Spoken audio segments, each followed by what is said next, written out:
Hello, আমি শ্যামল বলছি। হ্যাঁ শ্যামল, বলো। ও মৈনাকদা, তুমি? বলছি, হিমাদ্রিবাবু বাড়িতে নেই? না গো, ও কাজে গেছে।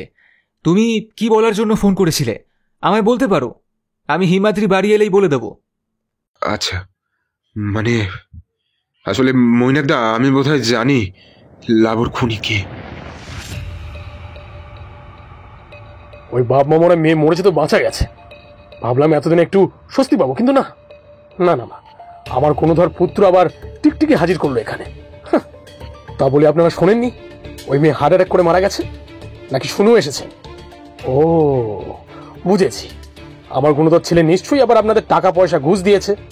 অবশ্য দেবে নাই বা কেন, টাকা পয়সার কি অভাব আছে তার? আজকালকার ছেলে টাকা তো ওড়াবেই। নমস্কার, আমি এবং গপ্পু চ্যানেল থেকে সৌভিক। আজ আপনারা শুনবেন এক টান টান গোয়েন্দা গল্প, লেখিকা সিঞ্জিনী চক্রবর্তীর কলমে জীবন মৃত্যুর খেলা। আজকের গল্পের গল্প পাঠে আমি সৌভিক, গল্পের প্রধান চরিত্রে মৈনাক এবং আমি সৌভিক। তবে গল্প শুরুর আগে একটি ছোট্ট অনুরোধ, আপনি কি এখনও চ্যানেলটি সাবস্ক্রাইব করেননি অথবা চ্যানেলে নতুন, তাহলে এক্ষুনি চ্যানেলটা সাবস্ক্রাইব করে পাশে থাকা বেল আইকনটিকে অল করে দিতে ভুলবেন না, যাতে আমাদের সমস্ত নতুন গল্পের আপডেটস আপনার কাছে সবার আগে পৌঁছে যায়। তাহলে আর বেশি দেরি না করে শুরু করছি আমাদের আজকের নিবেদন, লেখিকা সিঞ্জিনী চক্রবর্তীর কলমে জীবন মৃত্যুর খেলা।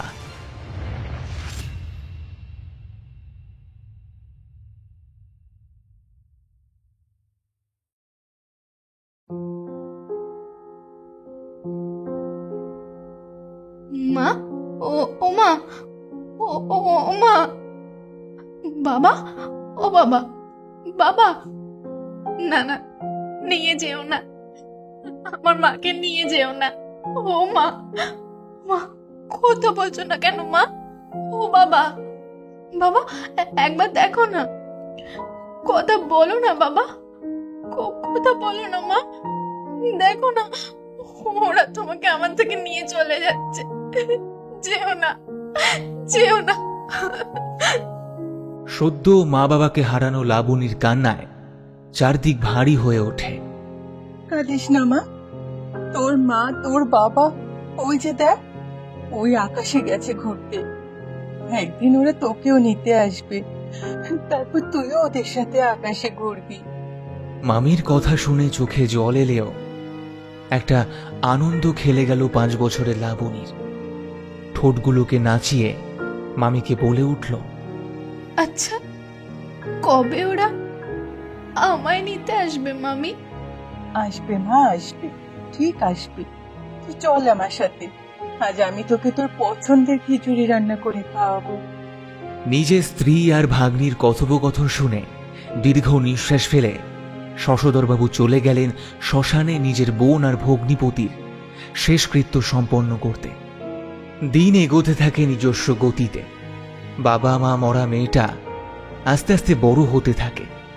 মামা মামির দয়ায় সে গিয়ে ওঠে গার্লস হোস্টেলের একটা ছোট্ট ঘরে। কয়েকদিন পরের ঘটনা, একটা ধপধপে সাদা বিছানায় শুয়ে আছে একটা বাচ্চা মেয়ে। হঠাৎ দমকা একটা হাওয়ার উল্লাসে খুলে গেল অনেক বছর পুরনো কাঠের তৈরি জানলাটা, যেটা বিগত কয়েক বছরে ঘুণ পোকাদের আস্তানা হয়ে উঠেছিল। জানলা খোলার সাথে সাথেই বিছানায় শুয়ে থাকা মেয়েটির মুখে এক চিলতে হাসি ফুটে উঠল। চোখ বন্ধ করে থাক সোনামা, চোখ খুললে আমায় আর অনুভব করতে পারবি না তুই। কিন্তু মা, আমার যে তোমায় বড্ড দেখতে ইচ্ছে হয়। সেদিন সেই যে ওরা তোমার সাদা চাদরে ঢেকে নিয়ে চলে গিয়েছিল, তারপর থেকে তুমি আর এলেও তোমাকে দেখতে পাই না মা। চোখ বন্ধ করে থাকলে কি আর কাউকে দেখা যায়? দেখাতে কি আসে যায় সোনামা, আমার যে এখন আর শরীর নেই বা মন নেই। আমাকে দেখতে গেলে তোকেও যে আমার মতন শূন্য হয়ে যেতে হবে। মানে? মানে বুঝতে গেলে তো তোকে আরেকটু বড় হতে হবে সোনা। দেখবি তুই একদিন সব বুঝতে পারবি। ততদিন মন দিয়ে পড়াশোনা কর। রোজ রাতে আমি বা তোর বাবা ঠিক আসবো তোর সাথে দেখা করতে, কেমন? আচ্ছা মা, আমি খুব ভালো করে পড়াশোনা করব আর খুব তাড়াতাড়ি বড় হয়ে যাব, তারপর তোমার সব কথা বুঝতে পারবো মা। ও মা, মা কোথায় গেলে? মা, ও মা, কিছু বলছো না কেন? বেশ কিছুক্ষণ ডাকার পরও মায়ের জবাব না পেয়ে অধৈর্য হয়ে লাবণী তার চোখ খুলে ফেলল। চোখ খুলতেই সামনে হোস্টেলের ওয়ার্ডেন সহ অন্য রুমমেট সহেলি, সৃজনী এবং বিদিশাকেও দাঁড়িয়ে থাকতে দেখল সে। উঠে বসে ওদের কিছু বলার আগেই মেয়েগুলো ভয়ে পিছিয়ে গেল ওর থেকে। হোস্টেলের ওয়ার্ডেন ম্যাডাম ওর দিকে কেমন অদ্ভুতভাবে তাকিয়ে ওর ঘর থেকে বেরিয়ে যেতে যেতে সশব্দে দরজাটা বাইরে থেকে আটকে দিয়ে চলে গেল।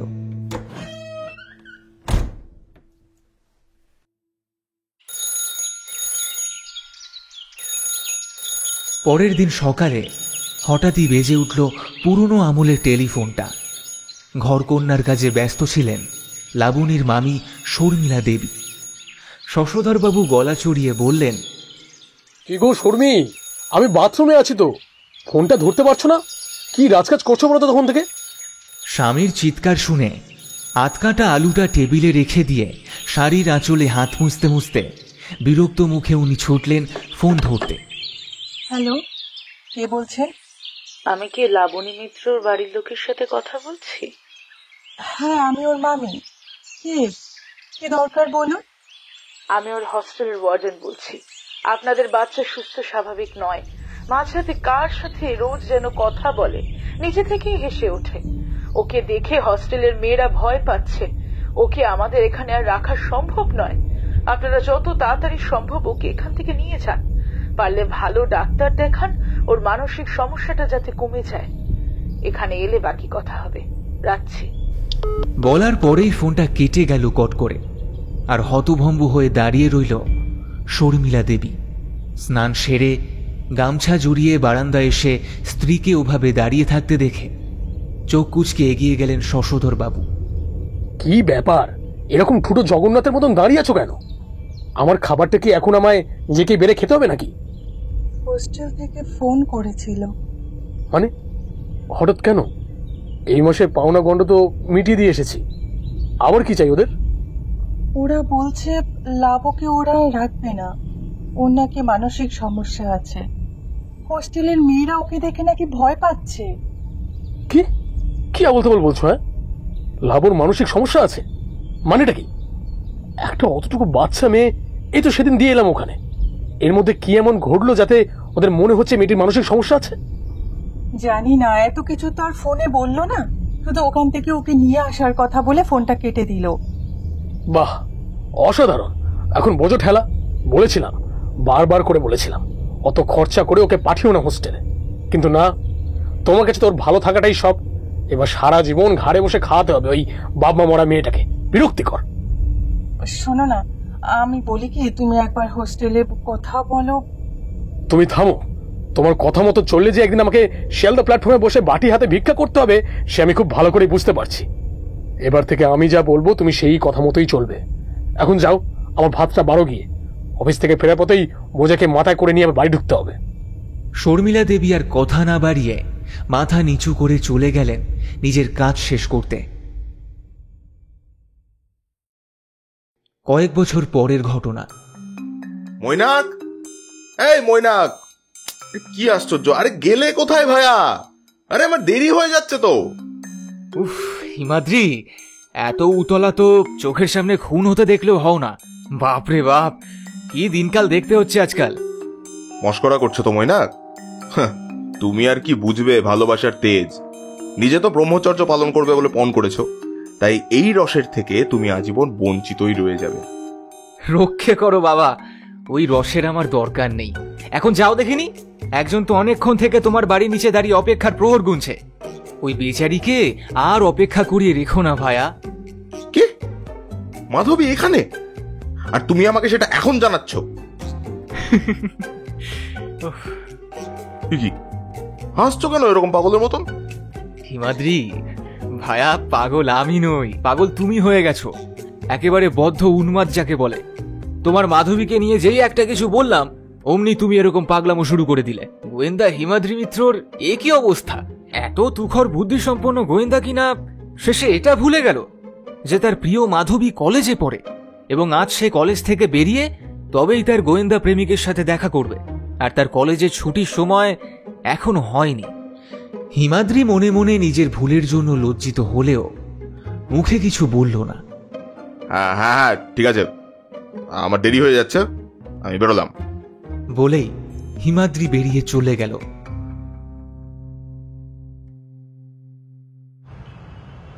মাধবীর কলেজের সামনে অস্থিরভাবে হাঁটাহাঁটি করছে হিমাদ্রি। কিছুক্ষণ পর তাঁতের শাড়ি পরিহিত একটি মেয়ে সতর্ক পায়ে এদিক ওদিক দেখতে দেখতে এগিয়ে এলো হিমাদ্রির দিকে। হিমাদ্রি অন্য খেয়ালে ব্যস্ত দেখে একটু ইতস্তত করে গলা ছেড়ে বলল, হিমাদ্রি বাবু শুনছেন? পেছন থেকে একজনের চেনা গলাটা কানে আসতেই চকিতে পেছন ফিরে তাকালো হিমাদ্রি। সাথে সাথেই কালো ফ্রেমের আড়ালে থাকা চোখ দুটো আরো উজ্জ্বল হয়ে উঠল। এত দেরি হলো যে? হ্যাঁ মানে আসলে আজকে যেহেতু শেষ পরীক্ষা ছিল তাই আর কি বেরোতে একটু বেশি দেরি হয়ে গেছে। ও আচ্ছা, তা কেমন হলো পরীক্ষা? বলছি কি যে সব কথাই কি এই কলেজের সামনে দাঁড়িয়েই বলে যাবেন? তার থেকে কোথাও একটু গিয়ে বসে কথা বললে ভালো হতো না? হ্যাঁ সেটাই ভালো, চলুন সামনের চায়ের দোকানে গিয়ে বসি। চায়ের দোকানের থেকে গঙ্গার ঘাট ভালো নয় কি? হ্যাঁ, সেদিক দিয়ে দেখতে গেলে গঙ্গার ঘাট অবশ্যই চায়ের দোকানের থেকে ভালো, যদি আমরা এই শীতকালের কনকনে ঠান্ডা হাওয়াটাকে বাদ দিয়ে ধরি। হিমাদ্রি যুক্তিপূর্ণ কথায় মাধবীর আর সেরকম কিছুই বলার থাকে না। তবুও পরীক্ষা দিয়ে বেরিয়ে গঙ্গার হাওয়া খাওয়ার বাসনাটা পূরণ করার জন্যই হালকা হেসে সামনের দিকে এগিয়ে গেল তারা। কিছুক্ষণ বাদে নির্জন কোনো এক গঙ্গার ধারে গিয়ে বসে হিমাদ্রি আর মাধবী। তা আপনার কেসের কি খবর হিমাদ্রি বাবু? নতুন কোনো কেস এলো হাতে? না, আপাতত আমি বেকার হয়ে ঘরে বসে কাগজ আর বই পড়েই দিন কাটাচ্ছি। বলেন কি? কলকাতার লোকজনের এ কিন্তু ভারী অন্যায়। এত সাধাসিধে ভাবে জীবন কাটানোর কি যে দরকার।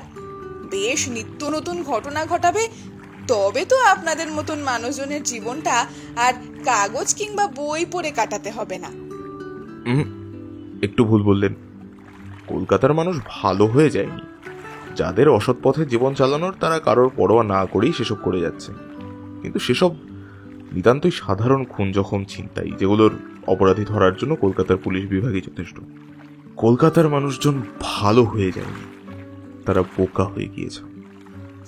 বুঝলাম, কিন্তু এবার যে আমাকে ফিরতে হবে হিমাদ্রি বাবু। খুব ইচ্ছা করছে আপনার সাথে বসে আর একটু আপনার কেসের কথা শুনি, কিন্তু সেটা আজকে অন্তত আর সম্ভব নয়। দাদার বাড়ি চলে আসার সময় হয়ে এলো, তার আগে আমাকে ফিরতেই হবে। এত তাড়াতাড়ি সুন্দর সময়টা শেষ হয়ে যাচ্ছে দেখে হিমাদ্রি একটু হতাশ হয়ে গেল। একটা দীর্ঘশ্বাস ফেলে বলল, আমি তোমায় এগিয়ে দিচ্ছি, চলো। আর কতক্ষণই বা মনের মানুষকে আপনি আজ্ঞে করা যায়, তাই প্রথম পদক্ষেপ না হয় হিমাদ্রি নিল।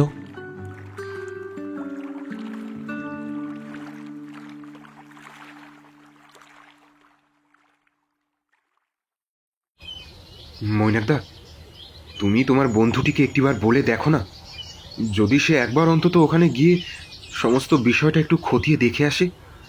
কিন্তু তোমার কথা অনুযায়ী তো এটা নর্মাল ডেথ, হার্ট ফেলিওরের জন্য। আমি মানি না, আমার বোন একটা সুস্থ সবল মেয়ে, এভাবে হুট করে মরে যেতে পারে না সে। এর পিছনে নিশ্চয়ই কোনো কারণ আছে মৈনাকদা, এই জন্যই আমি তোমার কাছে ছুটে এসেছি।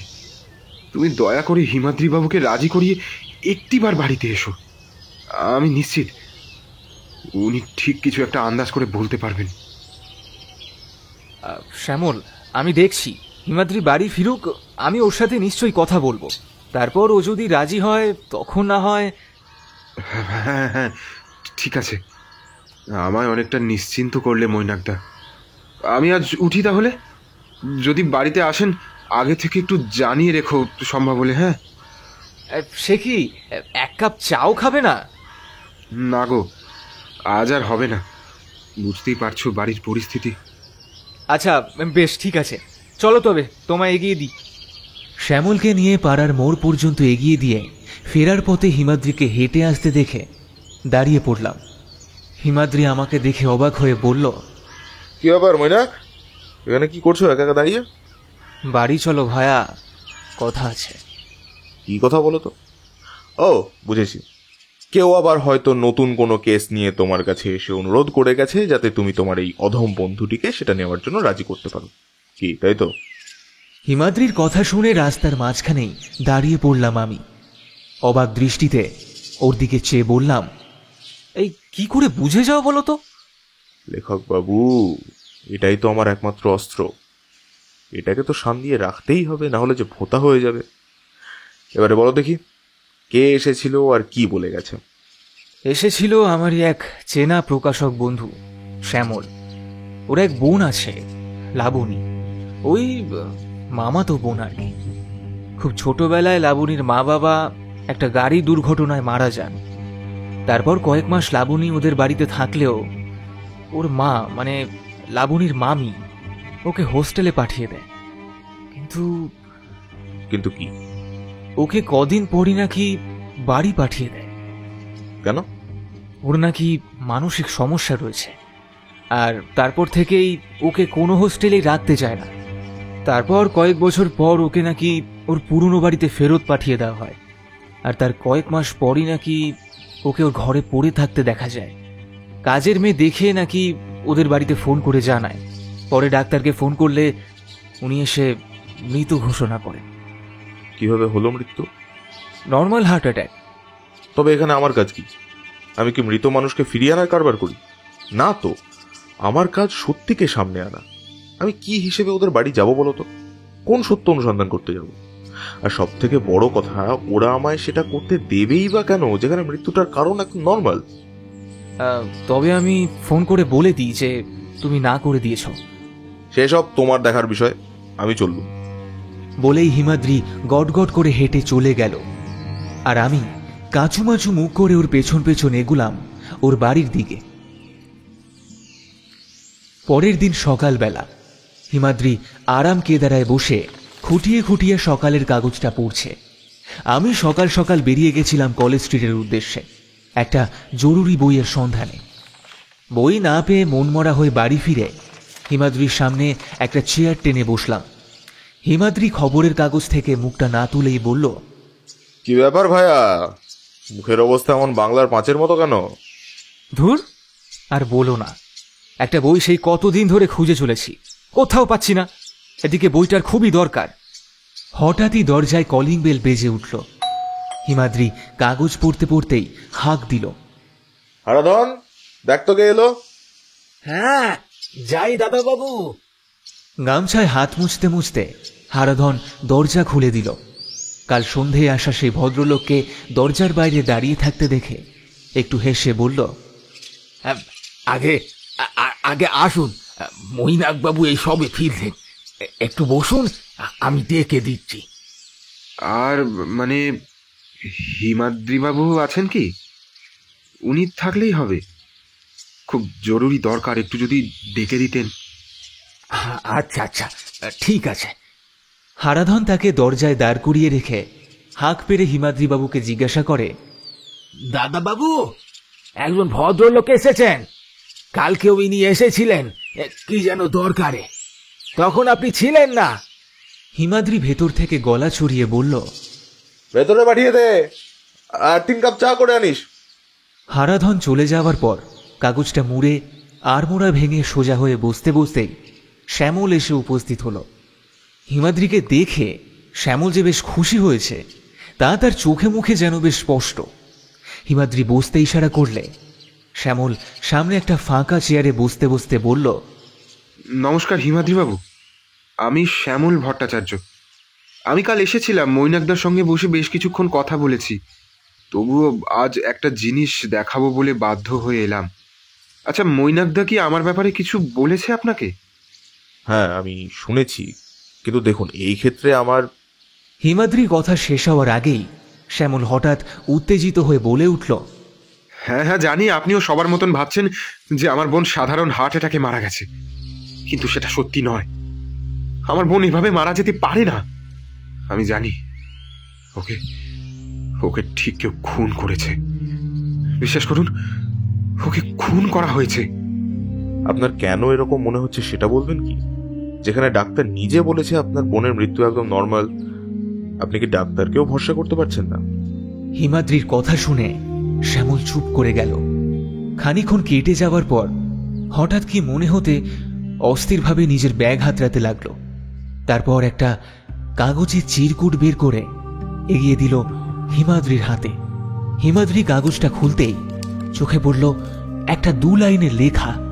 লেখা রয়েছে, আমায় ওরা সইল না কেউ, আমার কাছে রইল না কেউ। হিমাদ্রি লেখাটা পড়ে কাগজটা পুনরায় ভাঁজ করে রেখে শ্যামলের দিকে তাকাতেই শ্যামল বলে উঠল, আমার বোনের লেখা। যেদিনও মারা যায় আমরা সবাই খবর পেয়ে ওই বাড়িতে ছুটে গিয়েছিলাম। ওর মৃতদেহটা ওইভাবে পড়ে থাকতে দেখে দম বন্ধ হয়ে আসছিল, তাই ছাদে চলে গিয়েছিলাম। ওখানেই সিমেন্টের বাঁধানো বসার জায়গায় ওটাকে পড়ে থাকতে দেখি। পেন দিয়ে চেপে রাখা ছিল বলেই হয়তো উড়ে যায়নি। এটা দেখেই আমার সন্দেহ আরো গভীর হয়। যে মেয়েটার সঙ্গে আগের দিন সকালেও কথা বলে এলাম, সে কি করে 24 ঘন্টার মধ্যে এরকম ভাবে মারা যেতে পারে? এর পিছনে নিশ্চয়ই কোনো কারণ আছে হিমাদ্রি বাবু, আর আমার বিশ্বাস সেই কারণটা একমাত্র আপনি খুঁজে বার করতে পারবেন। পুলিশের উপর আমার এক ফোঁটাও ভরসা নেই, তাই আমি মৈনাকদার সঙ্গে যোগাযোগ করি। সবটা খুব মন দিয়ে শুনে হিমাদ্রি একটা সিগারেট ধরিয়ে তাতে একটা লম্বা টান দিয়ে বলল, সত্যি যদি আপনার বোনের মৃত্যুটা স্বাভাবিক না হয়, তাহলে এর পিছনে 3টে প্রশ্ন চলে আসছে যে শ্যামলবাবু, কে খুন করলো, কেন খুন করলো, আর সব থেকে গুরুত্বপূর্ণ কিভাবে খুন করলো। আছে আপনার কাছে এই একটা প্রশ্নের উত্তর? শ্যামল মাথা নামিয়ে নিল। আবার খানিকক্ষণের নিস্তব্ধতা। কিছুক্ষণ পর নিজের চেয়ার থেকে উঠে শ্যামল বলল, উত্তর খোঁজাটা আমার কাজ নয় হিমাদ্রি বাবু। আমার সন্দেহ হয়েছিল, তাই আপনার কাছে সাহায্য চাইতে এসেছিলাম। আর আমার সন্দেহটা অমূলক নয় হিমাদ্রি বাবু। আমি চাই সত্যিটা সবার সামনে আসুক, তাহলেই হয়তো আমার হতভাগা বোনটা একটু শান্তি পাবে। কথাগুলো বলতে বলতে শ্যামলের চোখ দুটো জ্বলে ওঠে, তাতে আবার বিষাদের ছায়া পড়ে গেল। হিমাদ্রি খুব মন দিয়ে তাকে খুঁটিয়ে খুঁটিয়ে দেখে। সিগারেটে শেষ টানটুকু দিয়ে গম্ভীরভাবে বলে, বেশ, আমি কাল বিকেলে যাব আপনার বাড়ি। কথাটা শুনেই শ্যামলবাবুর বিমর্ষ হয়ে যাওয়া চোখ আবার যেন উজ্জ্বলতা ফিরে পেল। হিমাদ্রির হাত দুটো ধরে বলল, অসংখ্য ধন্যবাদ হিমাদ্রি বাবু। আপনি যে এইটুকু কথা বলেছেন, আমি এতেই নিশ্চিন্ত। কথা শেষ করে ব্যাগ থেকে একটা খাম বের করে হিমাদ্রির দিকে এগিয়ে দিয়ে আবার বলে উঠল, এতে সামান্য কিছু সাম্মানিক আছে আপনার পারিশ্রমিক হিসেবে। আসলে আমার ক্ষমতা তো খুবই সামান্য, তার মধ্যেই যতটা পেরেছি আর কি। হিমাদ্রি খামটার দিকে একবার তাকিয়ে সেটা টেবিলের উপর রেখে শান্ত কণ্ঠে বলল, আমি এই কেসটা কিন্তু এখনো নিইনি শ্যামলবাবু। যদি নিই তখন না হয় আপনি পারিশ্রমিক দেবেন। আমি শুধু একটা কারণে আপনাদের বাড়িতে যাব, শুধু একটা উত্তর পাওয়ার জন্য, ব্যাস। তারপর যদি সত্যিই মনে হয় আপনার বোনের মৃত্যুর পেছনে কোনো কারণ আছে, তখন আমি কথা দিচ্ছি সেই সত্যিটাকে সবার সামনে নিয়ে আসবো। পারিশ্রমিক তখন আসবে, কারণ এখনো আমি কোনো পরিশ্রম করিনি। কথাটা শুনে শ্যামল আর কথা না বাড়িয়ে ব্যাগটা কাঁধে নিয়ে বিদায় জানিয়ে চলে গেল। সেদিন বিকেল বেলা হিমাদ্রি আর আমি ভট্টাচার্য নিবাসের সামনে দাঁড়িয়ে আছি। ঘড়ির কালো কাঁটাটা 4টের ঘর ছুতেই হিমাদ্রি বাড়ির সদর দরজার দিকে এগিয়ে গিয়ে কলিং বেলে চাপ দিল। কিছুক্ষণের মধ্যেই একটি মধ্যবয়স্ক মহিলা ঘরের দরজা খুলে জিজ্ঞেস করে উঠলেন, কাকে চাই? হিমাদ্রি এগিয়ে গিয়ে শান্ত কণ্ঠে উত্তর দিল, নমস্কার, আমি হিমাদ্রি মিত্র। শ্যামলবাবুর সাথে আমার কথা। কথার মাঝেই ভদ্রমহিলা বললেন, ও দেখেছেন তো, আমি আপনাদের একদম চিনতে পারিনি। আসুন আসুন, ভিতরে আসুন। আমি শর্মিলা, শ্যামলের মা। ও আপনাদের কথা বলেছিল, আসলে তালে বলে না একদম ভুলে গেছি। মহিলার যে প্রয়োজনের বাড়তি কথা বলা স্বভাব আছে তা প্রথম দেখাতেই বেশ লক্ষণীয়। গোয়েন্দা, পুলিশ এদের সামনে মানুষ নিতান্তই কম কথা বলে। যদি কেউ বেশি কথা বলে তাহলে বুঝে নিতে হবে সে সরল অথবা নিজেকে নির্দোষ প্রমাণ করার চেষ্টা করছে। এখানে ঠিক কোনটা সেটাই বুঝতে হবে। আপনারা কারা? কি চাই এখানে? হঠাৎ পেছন থেকে একটা গম্ভীর গলার আওয়াজ কানে যেতেই হিমাদ্রি আর আমি দুজনেই পেছন ফিরে তাকিয়ে দেখলাম একজন মধ্যবয়স্ক ভদ্রলোক, ওই 55 থেকে 60-এর মধ্যে বয়স হবে, গম্ভীরভাবে আমাদের দিকে তাকিয়ে সিঁড়ি দিয়ে নামছেন। যদিও হিমাদ্রি এসবে খুব একটা বিচলিত হলো না, আগের মতোই শান্ত গলায় জবাব দিল, আমি হিমাদ্রি মিত্র। ও, সেই গোয়েন্দা হিমাদ্রি। এই বাড়িতে কি মনে করে? কেউ তো খুনটুন হয়নি? হিমাদ্রি এমনিতেই ঠান্ডা মাথার মানুষ, কিন্তু তাকে কেউ অযথা হেনস্থা করার চেষ্টা করলে সে যে খুব একটা তাকে ছেড়ে দেয় না তেমনটা কিন্তু নয়। তাই সে ভদ্রলোকের চোখের দিকে তাকিয়ে ঠান্ডা গলায় বলে, হিমাদ্রি মিত্র যে শুধু খুনের তদন্ত করে সেটা আপনাকে কে বলল? আর খুন কথাটা আপনার মনে এলোই বা কেন বলুন তো? তাহলে কি এখানে কেউ খুন হয়েছে? ভদ্রলোক যে এবার একটু থমকেছেন সেটা বোঝা গেল, কিন্তু তিনিও খুব একটা সহজ মানুষ নন। দ্বিগুণ জোরে চিৎকার করে বলতে শুরু করলেন, ওই বাপ মামরা মেয়ে মরেছে তো বাঁচা গেছে। ভাবলাম এতদিন একটু স্বস্তি পাবো, কিন্তু না না না না, আমার কোনো ধর পুত্র আবার টিকটিকি হাজির করলো এখানে। তা বলে আপনারা শোনেননি ওই মেয়ে হার্ট অ্যাটাক করে মারা গেছে? নাকি শুনেও এসেছেন? ও বুঝেছি, আমার গুণধর ছেলে নিশ্চয়ই আবার আপনাদের টাকা পয়সা ঘুষ দিয়েছে। অবশ্য দেবে না, এই বা কেন? টাকা পয়সার কি অভাব আছে তার? আজকালকার ছেলে টাকা তো ওড়াবেই। বাবা, আমরা তাকিয়ে দেখলাম শ্যামল দাঁড়িয়ে আছে। এবার যে আরেক দফা তর্ক শুরু হবে সেটা আন্দাজ করতে খুব একটা বেগ পেতে হলো না। হিমাদ্রি নির্লিপ্ত হয়ে সবকিছু দেখলেও আমি বেশ বিরক্ত হলাম। এসব উটকো পারিবারিক অশান্তি আর কাহাতক সহ্য করা যায়? বাবা ছেলের তর্ক অবশ্য ততক্ষণে শুরু হয়ে গেছে। আরে এই যে শ্যামল, আয় বাবা আয়, এই দেখ তো স্পেশাল গেস্ট চলে এসেছে। তা ওনাদের জন্য কোনো আয়োজন করতে হবে তো। আমি বরং হরিদার দোকান থেকে দুটো মিষ্টি কিনে নিয়ে আনি, কি বলিস? বাবার ব্যঙ্গ শুনে শ্যামল আরও ক্ষেপে উঠল, সামনে এগিয়ে এসে চিৎকার করা শুরু করলো, অনেকক্ষণ থেকে তোমার উল্টোপাল্টা কথা সহ্য করছি। সবকিছুর একটা সীমা থাকে। ওরা আমার অতিথি, ওদের সাথে এরকম আচরণ করছো কোন অধিকারে? তা তোর কাছে বুঝি এখন আমাদের কোনটা অধিকার আর কোনটা নয় সেসব শিখতে হবে? দরকার পড়লে শিখবে। তোর এইসব বড় বড় বাতলা না পাড়ার মোড়ে গিয়ে দিস। আমার বাড়িতে আমি যা বলবো সেটাই হবে। তোর না পোষালে তুই থাকিস না। অবশ্য যাবি বা কোথায়? এক পয়সা তো খেটে খাবার মুরদ নেই। বাবা, আমার কি মুরদ আছে আর নেই সেটা সময় আসলেই দেখতে পাবে। অবশ্য তোমার এত গাত্রদাহ কেন হচ্ছে তা কি আমি বুঝি না ভেবেছ? তোমার কুকীর্তির কথা জানতে তো আর কারোর বাকি নেই।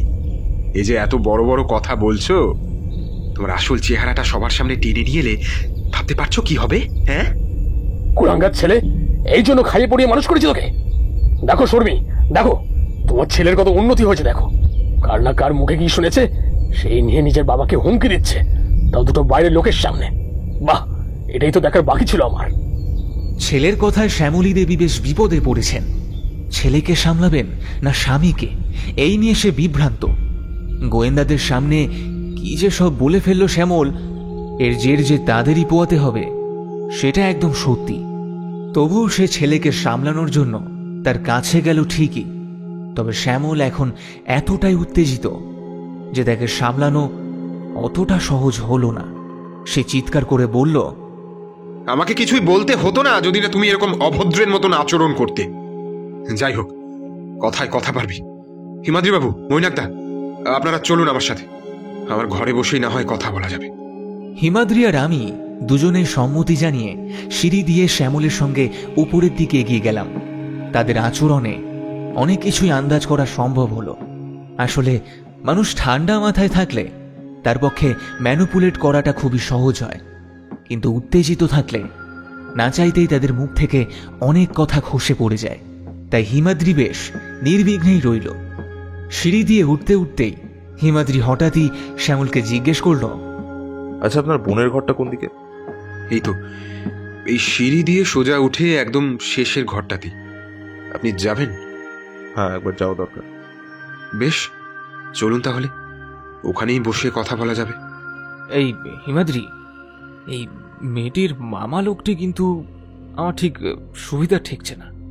সিঁড়ি দিয়ে ওঠার সময় আমি হিমাদ্রির কানে ফিসফিস করে কথাগুলো বললে হিমাদ্রি উত্তরে বলল, ভালো তো কাউকেই ঠেকছে না মৈনাক। ঘরের সামনে পৌঁছে হিমাদ্রি পুরনো কাঠের দরজাটাতে একটা ধাক্কা মারতেই সেটা ক্যাচ শব্দ করে খুলে গেল। সাথে সাথে একটা অনেক দিনের পুরনো জমে থাকা ভ্যাপসা গন্ধ এসে ধাক্কা মারল আমাদের নাকে। ঘরে যে বেশ কিছুদিন মানুষের পা পর্যন্ত পড়েনি তা সেখানকার ঝুল ধুলোগুলো স্পষ্টভাবে জানান দিচ্ছে। ইঁদুর, আরশোলা, মাকড়সা, টিকটিকি সবাই পরিবার নিয়ে সুখে শান্তিতে সংসার গুছিয়ে বসেছে এখানে। হিমাদ্রি চারদিকটা একবার দেখে সোজা এগিয়ে গেল জানালার দিকে। আধভাঙা জানালাটা ঘুণ পোকাদের বড্ড প্রিয় আড্ডাখানা হয়ে উঠেছিল, কিন্তু হিমাদ্রি সেসবের পরোয়া না করে ফু দিয়ে পোকা ঝুল সরিয়ে জানলাটা এক ধাক্কায় খুলে দিল। অনেক দিনের অপেক্ষার পর অবশেষে সূর্যের আলো ঘরের ভেতরে প্রবেশ করার অনুমতি পেল। জানলা দিয়ে নিচের রাস্তা ছাড়া বিশেষ আর কিছুই দেখা যাচ্ছে না। হিমাদ্রি জানলা ছেড়ে এবার এগিয়ে গেল বিছানার দিকে। শতচ্ছিন্ন হয়ে যাওয়া নোংরা চাদরটাকে কাটতে ব্যস্ত ছিল একটা ইঁদুর। আমরা ঘরে ঢুকতেই সে ভারী বিরক্ত হয়ে খাটের তলায় ঢুকে গেল।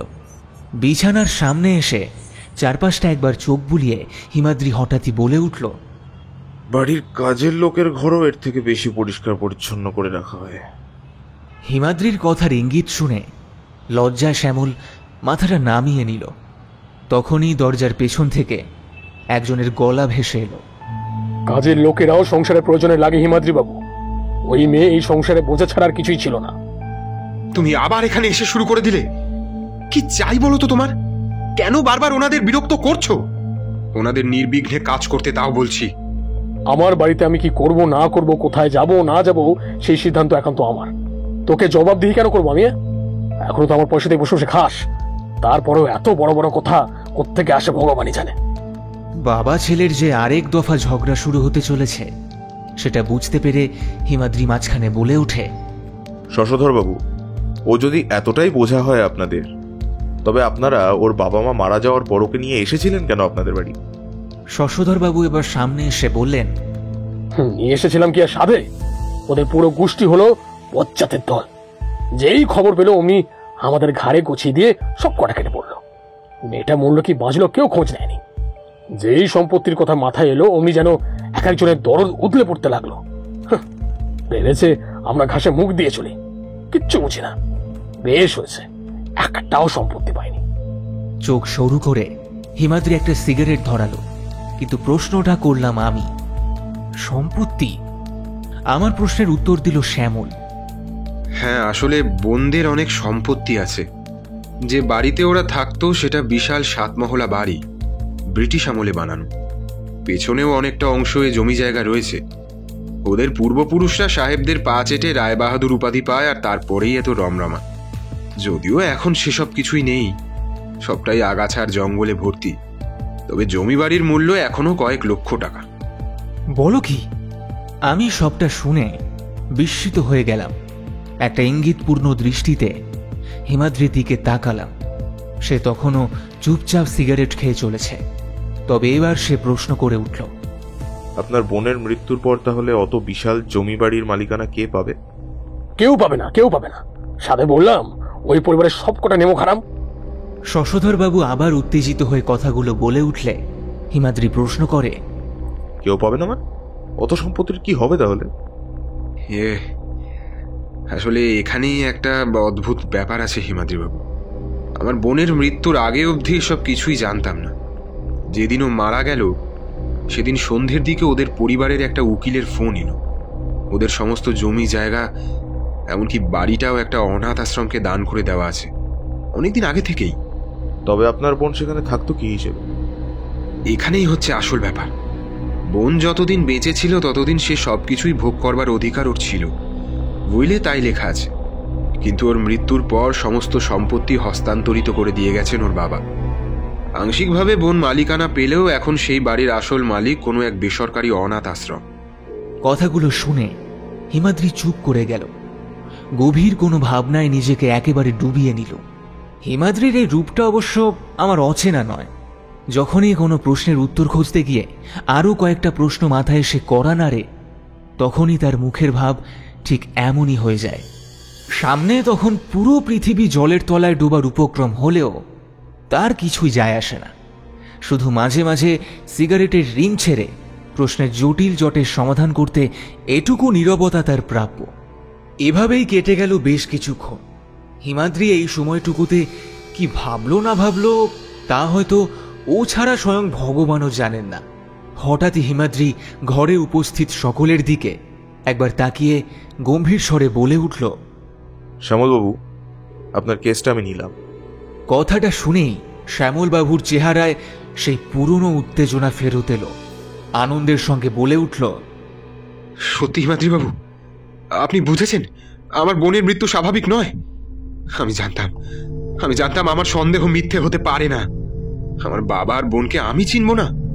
এখনই কিছু বলা যাচ্ছে না আপনার বোনের মৃত্যু স্বাভাবিক না অস্বাভাবিক, কিন্তু কোনো একটা বিষয় ঘটেছে যার জন্যে আপনার বোনকে এই পৃথিবী থেকে চলে যেতে হয়েছে।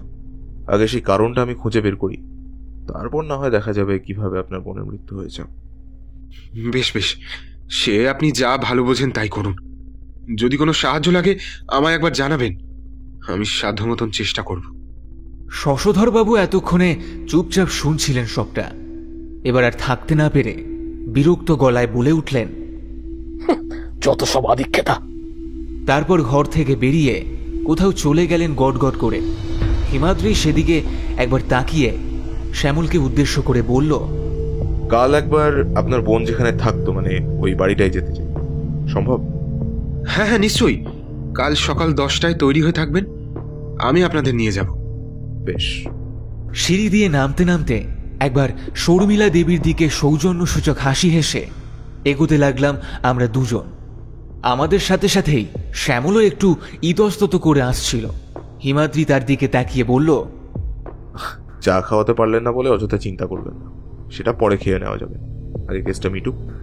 শ্যামলকে অবাক করে দিয়ে আমরা বেরিয়ে গেলাম।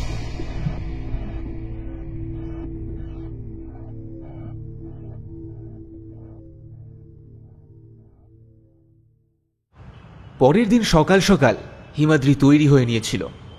আমি তখনও স্নান ঘরে। হঠাৎই টেলিফোনটা বেজে উঠল। হিমাদ্রি গিয়ে ফোনটা কানে ঠেকাতেই ওপাশ থেকে কাঙ্ক্ষিত গলাটা ভেসে এলো। সেই গলার আওয়াজ পেলে হিমাদ্রি যে নতুনভাবে উৎসাহিত হয় সেটা বলাই বাহুল্য। কি নতুন কেস তবে এসেই গেল হিমাদ্রি বাবু? মাধবী, তুমি? যাক, চিনতে পেরেছেন দেখছি। যাই হোক, সকাল সকাল শুভকামনা জানাতেই ফোন করলাম। তুমি জানলে কিভাবে আমার নতুন কেসের ব্যাপারে? সে জেনে গেছি কোনোভাবে, সেটা কোনো বড় ব্যাপার নয়। সেটাই বড় ব্যাপার। আর আমি যদি খুব ভুল না হই তবে এসব তুমি তোমার দাদার কাছ থেকেই জেনেছো, কি তাই তো? এই না হলে গোয়েন্দা হিমাদ্রি মিত্র, আমি যে দাদার থেকে জেনেছি সেটা আপনি কিভাবে জানলেন? খুব সহজ, নিজেই একটু ভাবো বুঝতে পারবে। আচ্ছা, এখন রাখি, যেতে হবে এক জায়গায়। ঠিক আছে, সাবধানে যাবেন। একটু হেসে হিমাদ্রি বলে, তুমিও নিজের খেয়াল রেখো। বলে ফোনটা কেটে গেল। বই গোছাতে গোছাতে মাধবী সকাল থেকে ভেবে যাচ্ছে হিমাদ্রি কিভাবে বুঝলো যে ও দাদার থেকে জেনেছে।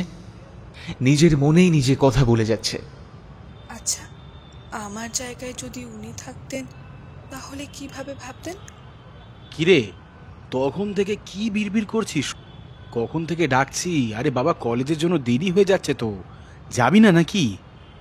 দাদার কথার চমক ভেঙে বাস্তবে ফিরে এলো মাধবী।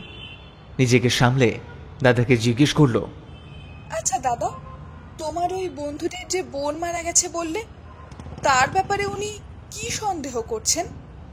দেখ, শ্যামল পরিষ্কার করে কিছু তো বলেনি, কিন্তু ওর সন্দেহ ওর বোনকে কেউ বিষ খাইয়ে খুন করেছে। এখন অবশ্য হিমাদ্রিবাবু দায়িত্ব নিয়েছেন, তাই আর চিন্তা নেই। আচ্ছা, এইসব কথা তুই হঠাৎ জিজ্ঞেস করছিস কেন? ব্যাপারটা কি বলতো? মাধবী একটু চমকে যায়। দাদা কিছু বুঝে ফেললো না তো? তাই সে নিজেকে সামলে নিয়ে বলল, আরে না না, কিছু না, চলো, আমার হয়ে গেছে।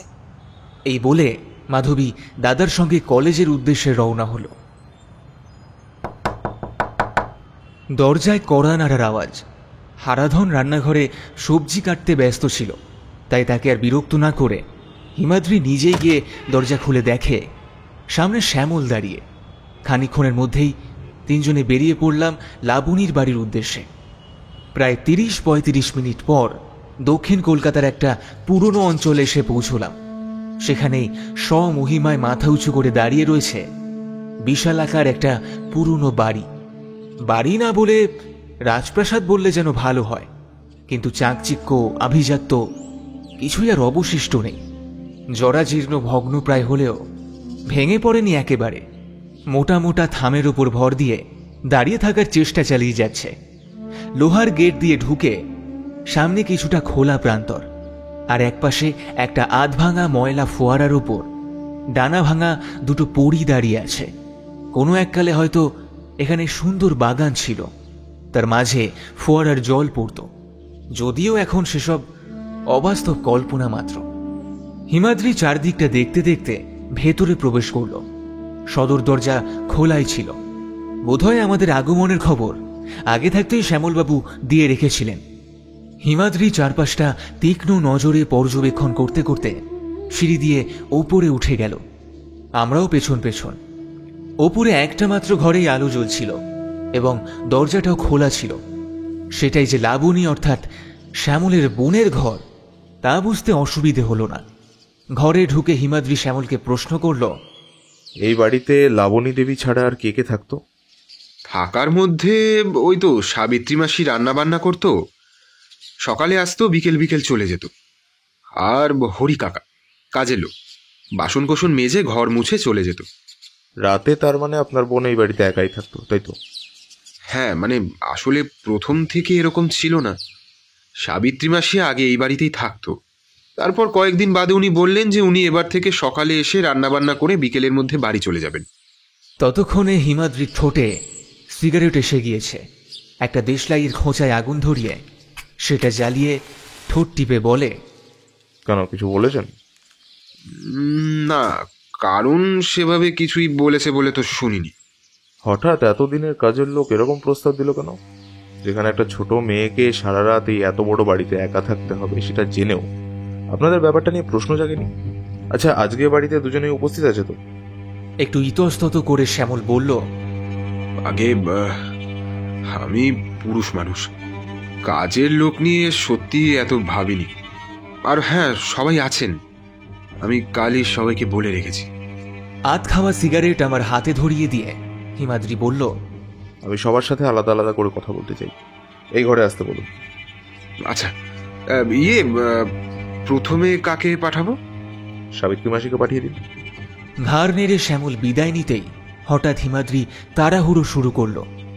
নিজে বিছানার পাশে টেবিলের সামনে চলে গেল আর আমাকে উদ্দেশ্য করে বলে উঠল, ময়না, দরজাটা দেখো, কেউ আসার আগে ইশারা করবে। আর আমিও সেই মতন দরজার সামনে ছুটলাম পাহারা দিতে। অন্যদিকে হিমাদ্রি হাতড়াতে শুরু করলো কাঠের টেবিলটা।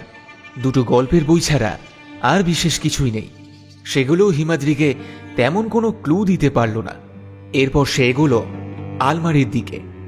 সেগুন কাঠের কারুকার্য করা পুরনো আলমারিটা একটানে খুলে ফেলল সে। সেখানেও অল্প বয়সী মেয়েদের কয়েকটা জামা কাপড় ছাড়া আর বিশেষ কিছুই নেই। হিমাদ্রি চট করে তাকের পাশে রাখা চাবিটা নিয়ে ভেতরে সিন্দুকটা খুলে ফেলল। হঠাৎ একটা পায়ের শব্দ পেয়ে আমি খুক খুক করে কেশে উঠতে হিমাদ্রি ঝড়ের বেগে কিছু একটা পকেটে ঢুকিয়ে নিয়ে আগের মতন সিন্দুকে চাবি লাগিয়ে আলমারিটা বন্ধ করে ঘরের জানলার দিকে চলে গেল। তখনই ঘরে ঢুকল একজন বয়স্ক মহিলা। শ্যামলের কথা অনুযায়ী যার নাম সাবিত্রী। তাকে একবার আপাদমস্তক দেখে হিমাদ্রি বলে উঠল, আপনিই এ বাড়ি রান্না বান্না করেন, তাই তো? আগে বাবু, আমি করি। তা কত বছর আছেন এ বাড়িতে? মহিলা ফোকলা দাঁতে হেসে বলে উঠলেন, তা কি আর আজকের কথা গো, সে কোন যুগ থেকে এখানে আছি। ওই দিদিমণির বাবার ছোট্টবেলা থেকে। কর্তা বাবুকে তো আমি কোলে পিঠে মানুষ করলাম, দিদিমণিরও করতাম। যদি না? প্রশ্নটা এবার কৌতূহলী হয়ে আমি করে উঠলাম। সাবিত্রী দেবী দীর্ঘ নিঃশ্বাস ফেলে উত্তর দিল, আমি হলুম সামান্য এক কাজের মাসি। তবু কর্তা বাবু আর গিন্নিমার মরি যাওয়ার খবর শুনি ওই মেয়েকে নিয়ে আসতে চেয়েছিলুম এ বাড়িতে। বাপ ঠাকুরদার এত সম্পত্তি ও ছাড়া কি বা মূল্য। কিন্তু ওই মামা মামি আছে না, আমাকে বকে ধমকে ফেরত পাঠাই দিচ্ছিল। ওই মেয়ে ওনারা দেবেন না আমার হাতি। তবু এই বাড়িতেই থাকতুম, দেখাশোনা করতুম। তাহলে হঠাৎ করে বাড়ি ছেড়ে দেওয়ার সিদ্ধান্ত নিলেন কেন? হিমাদ্রির কথাটা শুনে হঠাৎ যেন চমকে উঠল সাবিত্রী দেবী। চোখে মুখে যেন একটা আতঙ্কের ছাপ ছড়িয়ে পড়ল। হিমাদ্রি কিংবা আমার কারোরই চোখ এড়াল না সেটা। প্রসঙ্গ পাল্টে হিমাদ্রি জিজ্ঞেস করল, আচ্ছা, লাবণী দেবী সারাদিন বাড়িতে কি করতেন? কি আর করবে, ওই তো সারাদিন খাতায় হিজিবিজি কিসব আঁকা জোকা করতো, আর খেতো দেতো ঘুমাতো। আর পড়াশোনা? আমার প্রশ্ন শুনে মুখ বেঁকিয়ে সাবিত্রী দেবী বলে উঠল,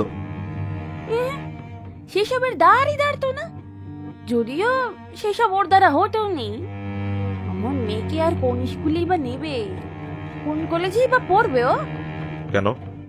প্রশ্নটা এবার হিমাদ্রি করলে উনি চারদিকে একবার সতর্কভাবে তাকিয়ে গলার স্বরটা একটু নামিয়ে বলে উঠলেন, ওই মেয়ে তো কোনো সাধারণ মেয়ে ছিল না গো দাদা বাবু। ও তেনাদের সাথে কথা কইতে পারতো। তেনাদের মানে?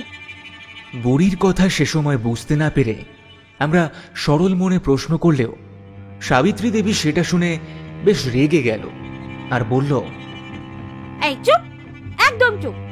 আপনারা আজকালকার ছেলে ছোকরা, তাজা রক্ত বইছে আপনাদের শরীরে, তাই বলে তেনাদের অসম্মান করুন গো বাবু। ফল ভাল হবি না, মরবে, সবাই মরবে। ওই মেয়েও অবুজের মতন তেনাদের সাথে গল্প করতে কি মরিছে, তোরাও মরবি। এইসব বিড়বিড় করতে করতে উনি ঘর থেকে চলে গেলেন। আর আমরা দুজন একে অপরের দিকে তাকিয়ে রইলাম হতবাক হয়ে। আমি অবাক স্বরে জিজ্ঞেস করলাম, এই ব্যাপারটা কি হলো ভাইয়া? উনি এরকম তেড়ে উঠলেন কেন হঠাৎ করে? Tragedy Mainak, tragedy. কি? এই দেখো হিমাদ্রি, আমি কিন্তু সাফ বলে দিচ্ছি, এই বাড়ির অন্য কোনো ব্যাপার আছে, না হলে হঠাৎ ভূত প্রেত আসবে কোত্থেকে? এই নিঘাত কেউ ভয় দেখাচ্ছে এনাদের ইচ্ছে করে। সত্যি কি তাই? কিন্তু ভয় দেখাচ্ছে বললেই তো হয় না, সবকিছুর পিছনে কারণ থাকে। যদি সত্যিই কেউ ভয় দেখায়, তাহলে কে দেখাচ্ছে আর কেনই বা দেখাচ্ছে? সম্পত্তি তো পাবে না, সে আশা নেই। তাহলে কি উদ্দেশ্য? কথা বলতে বলতে হিমাদ্রি খাটের দিকে এগোলো। হঠাৎ পায়ে কিছু একটা ঠেকতে ঝুঁকে নিচু হলো, আর সঙ্গে সঙ্গে চোখে পড়ল। আমি ওর কাছে গিয়ে ঝুঁকে দেখতে যাচ্ছিলাম হিমাদ্রি কি দেখছে, কিন্তু তার আগেই দরজার বাইরে একটা পুরুষালী গলা শোনা গেল, আসবো ভেতরে দাদা বাবু? আওয়াজটা শুনে চট করে হিমাদ্রি রুমাল দিয়ে সেটাকে ধরে নিজের পাঞ্জাবির পকেটস্থ করে বলে উঠল, হ্যাঁ আসুন। সঙ্গে সঙ্গে ঘরের ভেতর ঢুকে এলেন মাঝবয়স্ক এক ভদ্রলোক। হিমাদ্রি তাকে একবার জরিপ করে নিয়ে প্রশ্ন করল, আপনি হরিদা, তাই তো? হ্যাঁ, কিন্তু বিশ্বাস করুন দাদা বাবু, আমি সত্যি কিছু জানি না, কিছু করিনি আমি। আহা, আমরা কি বলেছি আপনি কিছু করেছেন? তাহলে খামোখা এত ভয় পাচ্ছেন কেন? যা প্রশ্ন করা হচ্ছে যেটুকু জানেন বলে দিন। আপনি যদি সত্যি কিছু না করে থাকেন, তাহলে তো আপনার ভয় পাওয়ার কোনো প্রয়োজন নেই। হিমাদ্রি এবার মুখ খুলল, আপনি কতদিন আছেন এই বাড়িতে? তা বেশ কিছু বছর হয়ে গেল। যেদিন লাবণী মারা যান সেদিন ছিলেন এ বাড়িতে? আগে হ্যাঁ ছিলাম বটে। আগের দিন রাতে খুব ঝড় জল হচ্ছিল, তাই আর বাড়ি ফিরিনি। এখানেই থেকে গেছিলাম। রাতে ঠিক কি কি ঘটেছিল একটু গুছিয়ে বলুন তো। ওই তো সাবিত্রীদি রান্না করে বিকেলে হতেই বেরিয়ে গেল। সেদিন অবশ্য একটু আগে আগে চলে গেছিল, কি নাকি ছেলের জ্বর হয়েছে বলে। তারপর আমি রান্নাঘর দৌড় ধুয়ে বাসন মেজে বেরোতে যাব, আকাশ কালো করে এলো, সঙ্গে তুমুল ঝড়। দিদিমণি তখন বললেন আজ আর বাড়িতে যেতে হবে না, এখানেই যেন থেকে যায়। তারপর আমি ওই কোণের ঘরে চলে গেলাম। রাতে খাবার সময় দিদিমণিকে ডাকতে যাব, দেখলাম ঘরের দরজা বন্ধ।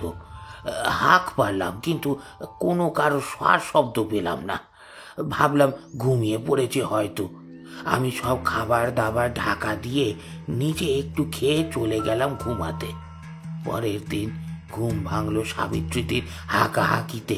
উঠে গিয়ে জানতে পারলাম সকাল থেকে দিদিমণির কোনো খোঁজ নেই।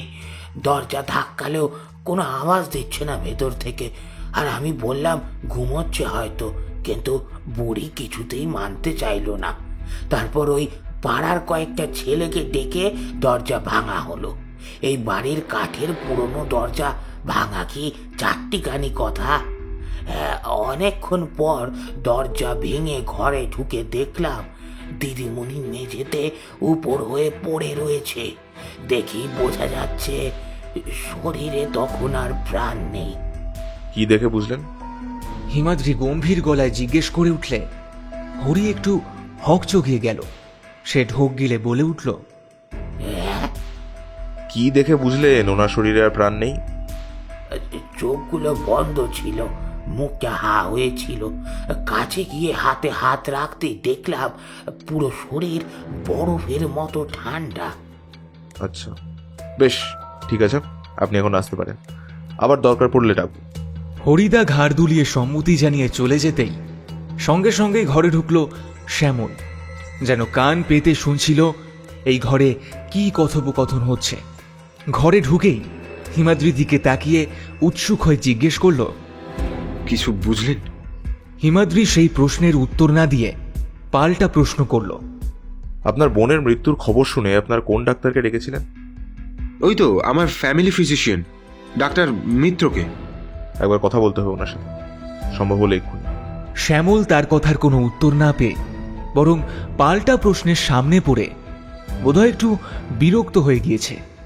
সে ভ্রু কুঁচকে বলল, মানে কেন জানতে পারি কি? সময় হলে সবই জানতে পারবেন। এখন দয়া করে ওনার সাথে একটু কথা বলে জানুন আজ কখন ওনার সাথে দেখা করা যাবে। আচ্ছা আচ্ছা, ঠিক আছে, আমি ফোন করছি। হিমাদ্রি ঠান্ডা গলায় বলা কথাগুলো শুনে শ্যামলের সমস্ত উৎসাহ যেন দপ করে নিভে গেল। সুরসুর করে নিচে চলে গেল বাড়ির টেলিফোন থেকে ডাক্তারকে ফোন করবে বলে। সে চলে যেতেই আমি প্রশ্ন করলাম, হিমাদ্রি, কোনো সূত্র পেয়েছো বলে মনে হচ্ছে? হিমাদ্রি আবারও একটা সিগারেট ধরিয়ে তাতে লম্বা টান দিয়ে বলল, সূত্র না মৈনাক, এখানে এসেছিলাম প্রশ্নের উত্তর খুঁজতে, উল্টে আরো প্রশ্ন এসে উদয় হলো। একবার ওই ডাক্তারের সাথে কথাটা না বলতে পারলে কিছুই বুঝতে পারছি না। আচ্ছা, মেয়েটিকে কি খুন করা হয়েছে? সেটাই তো আসল প্রশ্ন মৈনাক।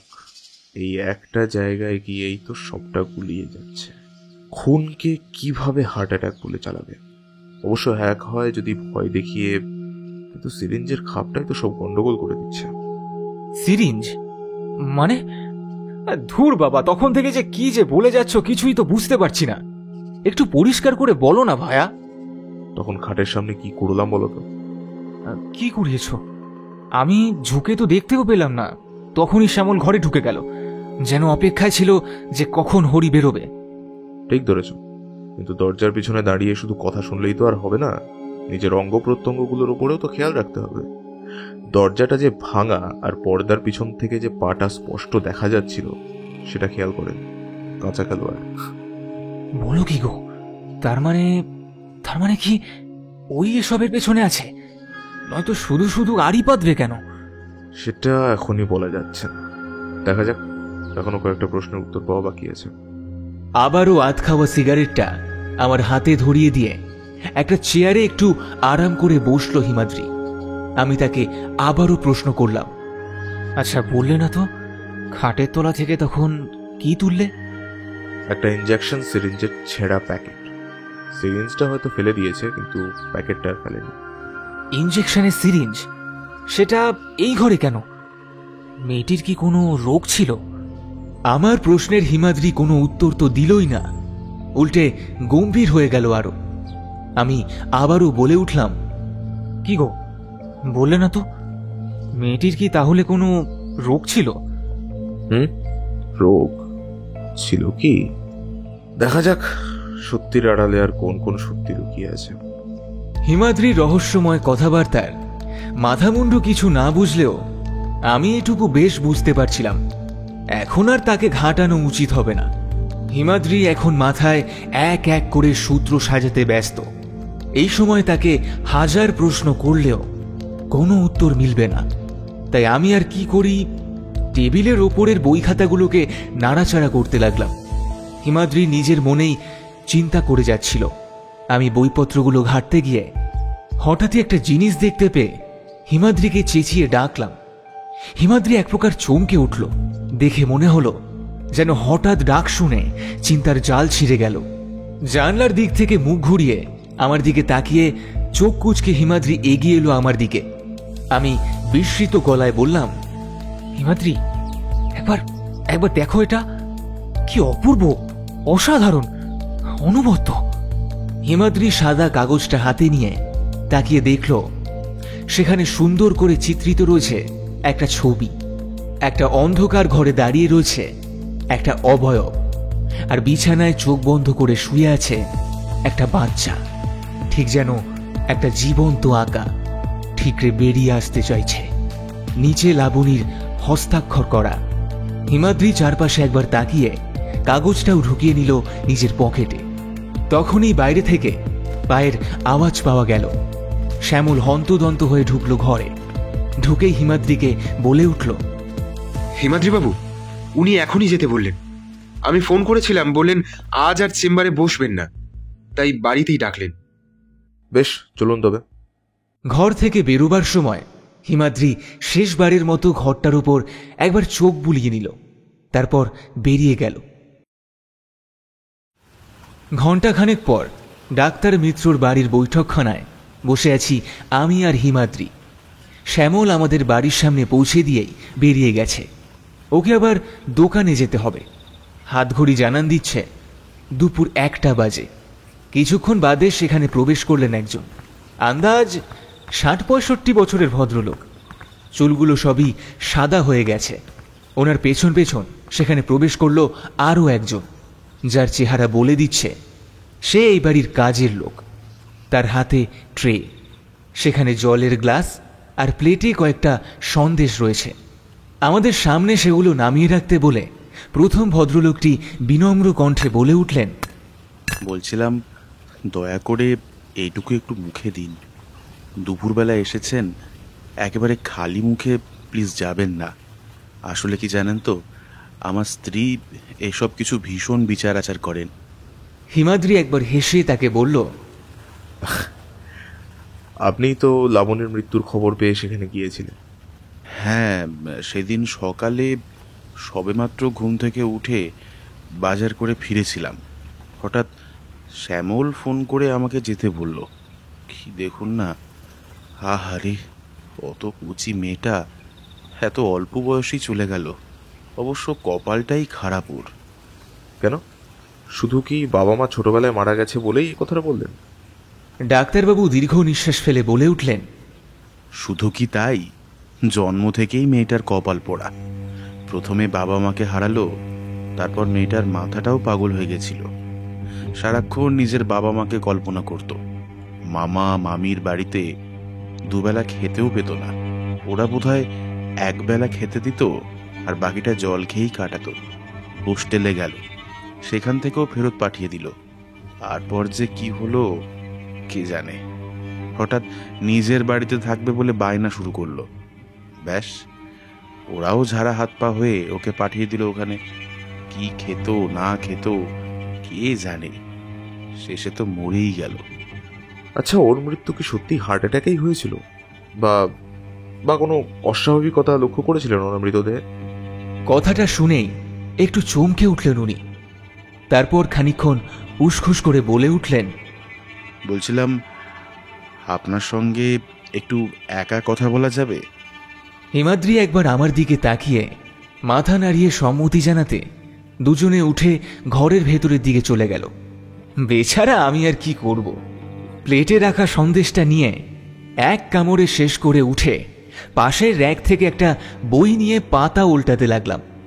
বেশ কিছুক্ষণ কেটে গেল, আমি এক মনে বইটা পড়ছিলাম। হঠাৎ হিমাদ্রি বেরিয়ে এলো ডাক্তার মিত্রর সাথে। তার চোখে মুখের গভীর চিন্তার ছাপ অনেকটা যেন কেটেছে। হয়তো কোনো দিশা দেখাতে পেরেছেন ডাক্তার মিত্র। হিমাদ্রি ডাক্তারবাবুকে নমস্কার করে বলে উঠল, আচ্ছা, আজ তাহলে চলি। আরও যদি কিছু জানবার থাকে আপনাকে ফোন করে নেব, তবে আশা করি আর কিছু দরকার পড়বে না। ডাক্তার মিত্র স্মিত হেসে সম্মতি জানাতেই আমিও বইটা তাকে রেখে নমস্কার করে দুজনে বেরিয়ে চলে আসলাম। রাস্তায় বেরিয়ে কিছুটা যাওয়ার পর আমি গম্ভীর গলায় হিমাদ্রিকে জিজ্ঞেস করলাম, তা গোয়েন্দা মহাশয়, আপনার কেসের ব্যাপারে কোনো কথা কি বলার অধিকার আমার আছে? কথাটা শুনেই হিমাদ্রি হা হা করে হেসে উঠল। হাসতে হাসতে বলে উঠল, বাবা, লেখক দেখছি ভালোই খেপেছে। বলবো বলবো, সব বলবো। তার আগে তুমি বরং বাড়ি যাও, আমার কয়েকটা কাজ মেটানোর আছে, আমি তারপর ফিরবো। কথাটা বলেই একটা রিকশাকে দাঁড় করিয়ে সে উঠে চলে গেল। রিকশা চলতে আরম্ভ করলে আমাকে উদ্দেশ্য করে আবার বলল, আমার জন্য বসে থাকো না ময়নাক, ফিরতে ফিরতে দেরি হবে, তুমি খেয়ে নিও। কথাটা বলেই চলে গেল হিমাদ্রি। আর রাস্তার মাঝে হতবাক হয়ে দাঁড়িয়ে রইলাম আমি মুখ গোমরা করে বাড়ি ফিরে এসেছি অনেকক্ষণ। দুপুরের ভোজনও শেষ, আপাতত লেখালেখি নিয়ে বসেছি। হঠাৎ বাইরের ঘর থেকে টেলিফোনের শব্দ ভেসে এলো। পেনটা রেখে বাইরের দিকে গিয়ে ফোনটা কানে দিয়ে হ্যালো বলে উঠতেই ওপাশ থেকে শ্যামলের গলা শোনা গেল। হ্যালো, আমি শ্যামল বলছি। হ্যাঁ শ্যামল, বলো। ও মৈনাকদা, তুমি? বলছি, হিমাদ্রিবাবু বাড়িতে নেই? না গো, ও কাজে গেছে। তুমি কি বলার জন্য ফোন করেছিলে আমায় বলতে পারো, আমি হিমাদ্রি বাড়ি এলেই বলে দেব। আচ্ছা, মানে আসলে মৈনাকদা, আমি বোধহয় জানি লাবর খুনি কে। কথাটা শুনেই চমকে উঠলাম আমি। উত্তেজিত গলায় বললাম, হ্যাঁ, কে? কার কথা বললে? আমার বাবা। কি? মানে মানে শশধর বাবু? কিন্তু কেন? উনি খুন করবেন কেন? যাতে ওনার কুকীর্তির কথা আর চাউর না হয়। কুকীর্তি? হ্যাঁ মৈনাকদা, আমার বাবা আমার বোন লাবকে ছোটবেলায় ধর্ষণ করেছিল। আমি তখন মাধ্যমিক দিয়েছি। মা দিদার বাড়িতে গিয়েছিল। আমি স্কুল থেকে ফিরে দেখি বাড়িতে কেউ নেই। ওপরে উঠতে যাব, তখনই শুনতে পাই লাবর কান্নার আওয়াজ। আমি ছুটে গিয়ে দেখি আমার বাবা ওকে চেপে জড়িয়ে ধরে আছে। আর লাবু ফুপিয়ে ফুপিয়ে কেঁদে চলেছে। সেদিন বিকেলে মা ফিরলে আমাদের বাড়ির রান্নার দিদি মাকে রান্নাঘরে চুপি চুপি সব বলেছিল, আমি শুনেছিলাম। বলো কি? আচ্ছা আচ্ছা, ঠিক আছে, হিমাদ্রি ফিরলে আমি ওকে জানাবো সবটা। তারপর ও যা ভালো বুঝবে সেটাই করবে। আচ্ছা মৈনাকদা, রাখছি তাহলে। হ্যাঁ হ্যাঁ, রাখো। ফোনটা কেটে গেল। শ্যামলের কথাগুলো ভাবতে ভাবতে ছাদের দিকে চলে আসলাম। এত কিছু শোনার পর একটু ঠান্ডা হওয়ার দরকার, তা না হলে আর কলম দিয়ে শব্দ বেরোবে না। সেদিন সন্ধ্যের দিকে হিমাদ্রি ফিরে আসতেই তাড়াতাড়ি করে শ্যামলের কথাগুলো হিমাদ্রিকে বললাম। যদিও হিমাদ্রি সেসব শুনে খুব একটা বিচলিত হলো বলে মনে হলো না। চুপচাপ নিজের ঘরে চলে গিয়ে দরজা বন্ধ করে হারিয়ে গেল নিজের ভাবনার জগতে। সেদিন রাতে খাওয়া দাওয়ার পর হিমাদ্রি আর আমি দুজনে বারান্দায় গিয়ে বসলাম। খানিকক্ষণ পর আমি হিমাদ্রিকে বললাম, তুমি যে কি ভাবছো, কি চাইছো, কিছুই বুঝতে পারছি না আমি। দয়া করে একটু খোলসা করবে? করবো। একটা সিগারেট দাও তো। সিগারেট দিতেই হিমাদ্রি ধোঁয়া ছেড়ে বলা শুরু করলো, এই রহস্য জানতে গেলে ফিরে যেতে হবে অনেক বছর আগে। একজন মহিলা, রূপে যৌবনে ভুবন ফোলানো, কিন্তু অর্থকষ্টে সেসব দেখাবার অবকাশ নেই। তাই তার দরকার টাকা, হাজার হাজার টাকা। পাবে কোথায়? অনেক খোঁজ খবর শেষে নিজের জালে জড়ালো এক পুরুষকে। তার রূপ দেখিয়ে সেটা করা খুব একটা কঠিন কাজ ছিল না। একদিন চরম উত্তেজনায় দেহ মিলনে রপ্ত হলো সেই নারী পুরুষ। ফলে মেয়েটির শরীরে পরিস্ফুটিত হলো আরেকটা প্রাণ। প্রথমে ভেবেছিল সেই প্রাণকে পৃথিবীর আলো দেখানোর কোনো দরকার নেই, কিন্তু অন্যদিকে আবার সেই প্রাণটাই ছিল তার ভবিষ্যতের সুখের দুরূপের দাস। ততদিনে সেই নারীটির বিয়ে ঠিক হয়ে গেছে অন্য একটা মধ্যবিত্ত বাঙালি পুরুষের সাথে। অবশেষে নানান পরিকল্পনা মাফিক সেই বাচ্চাটার জন্ম দিল সেই নারী, এবং তাকে পাঠিয়ে দিল সেই পুরুষটির কাছে। তারপর বাবা মায়ের লক্ষ্মীমন্ত মেয়েটি সেজে সে বিয়ে করে ফেললো একটা সাধারণ মধ্যবিত্ত মানুষকে। অন্যদিকে বিয়ের পরপর নতুন সংসারে একটু ব্যস্ত হয়ে পড়ায় সেই মেয়েটির প্রেমিক পুরুষটির মনে রাগ জন্মাতে থাকলো। একদিন নারীটির বর বাড়িতে না থাকায় সে সেখানে গিয়ে চিৎকার চেঁচামেচি শুরু করল। মেয়েটিকে হুমকি দিল, হয় তার জন্য অন্য কোনো সঙ্গিনী খুঁজে দিতে হবে, নয় সে তার স্বামীকে সব বলে দেবে। কাহাতকার একটা পুরুষ মানুষ তার সন্তানকে একা একা মানুষ করার বোঝা টানতে পারে। মেয়েটি পড়ল মহাবিপাকে। কি করবে সে বুঝে উঠতে পারল না। সে এতদিন ভেবেছিল ছেলেটা সারা জীবন তার মেয়েকে মানুষ করবে আর তার হাতে থাকবে, কিন্তু পাশার গুটি গেল উল্টে। কয়েকদিন চিন্তা ভাবনা করে সে ঠিক করলো তার প্রেমিককে তার নিজের ননদের সঙ্গে বিয়ে দিয়ে দেবে। এতে তার দুটো লাভ: এক, ওর স্বামীর ঘাট থেকে বোনকে নামানো হলো। দুই, ননদটি ছিল বড্ড সহজ সরল, তাই সে ভালোভাবেই তার মেয়েটিকে মানুষও করতে পারবে এবং স্বামীর সংসারও করতে পারবে। তারপর সম্পত্তি ভাগাভাগি সময় এলে না হয় তাকে একটু ভয় দেখিয়ে সেসব নিজের নামে লিখিয়ে নেওয়া যাবে। 7-5 ভেবে সেই বিয়ের বন্দোবস্ত করলেন উনি, কিন্তু তাতেও বিধিবাম। পুরুষটি বিয়ের পর ঘোরতর সংসারী হয়ে উঠল। তার স্ত্রীর সরলতার প্রেমে পড়ে ভুলে গেল তার অতীতকে। সুখে শান্তিতে সংসার করতে লাগলো। মেয়েটিও ততদিনে আস্তে আস্তে বড় হয়ে উঠছে। অন্যদিকে মেয়েটিও জন্ম দিল তার আরেক সন্তানকে। কিন্তু ততদিনে তার স্বামীর পদোন্নতি তো দূর, মাসের মাইনে উল্টে কমতে শুরু করেছে। টাকা পয়সার টানাটানি শুরু হয়েছে। ব্যাস, মহিলাটি এবার হুমকি দেওয়া শুরু করলো তার প্রেমিককে। কখনো সব সত্যি তার স্ত্রীকে জানিয়ে দেওয়ার হুমকি, আবার কখনো তার স্ত্রীকে খুন করে দেওয়ার হুমকি। পুরুষটি বেশ বুঝতে পারলো এর থেকে তার নিস্তার নেই, কিন্তু কোনো মতেই সে হারও মানবে না। তাই ফোনেই স্পষ্ট করে জানিয়ে দিল সে কোনো সম্পত্তি কারোর নামে লিখে দেবে না। ব্যাস, ক্ষেপে উঠল মহিলা। শুরু হলো খুনের পরিকল্পনা। তার ননদিনীকে ফোন করে মাথায় ঢোকালেন মেয়ের 5 বছরের জন্মদিনে পুরীর জগন্নাথ মন্দিরে গিয়ে পুজো দিয়ে আসতে। কার কাছ থেকে নাকি শুনেছেন এতে মেয়ের ভবিষ্যৎ সুন্দর হয়। এরপরে 3 জনে পুরী চলে গেল। সেখানে আগে থেকেই লোক ধরা ছিল। ইচ্ছা করে অ্যাক্সিডেন্ট করাবার জন্য মোটা টাকা দেওয়া হয়েছিল তাদের, কিন্তু মেয়েটাকে বাঁচিয়ে রাখল, কারণ দুজনের মৃত্যুর পর তো সব সম্পত্তির মালকিন মেয়েটিই হবে।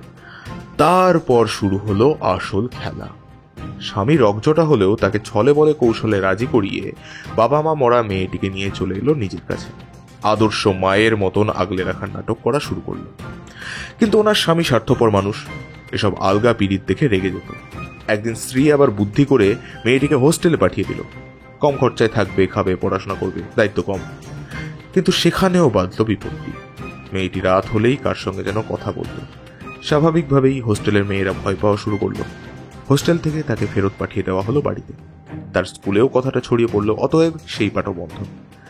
মেয়েটি তারপর থেকে তার মামা মামির বাড়িতে থাকা শুরু করল।